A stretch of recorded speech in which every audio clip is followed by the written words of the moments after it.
அப்படி சொல்லி வள்ளலாரோட மந்திரத்தை ஓதித்தான் பசுமன் தேவர் ஐயாவோட சமாதி எழுப்பப்பட்டதுங்க.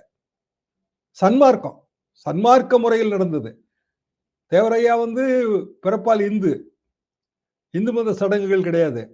இன்னும் சொல்ல போனால் பிறப்பால் அவர் ராமநாதபுரம் ஜமீன் தொடர்புடையவர். அவரோட தந்தையார் தந்தையார் தாத்தா எல்லாம் கமுதிக்கோட்டையின் காவலர்கள், கோட்டை காவல் மரபை சேர்ந்தவர்கள். அவங்க மரபுபடியும் அடக்கம் நடக்கல. அடக்கம் நடந்தது சன்மார்க்க முறைப்படி. பசுமன் தேவரையா அவரோட இறுதி காலத்துல அதை எழுதி வைத்திருந்தார். அதுக்கு வந்தது வளநாடு சித்தர்.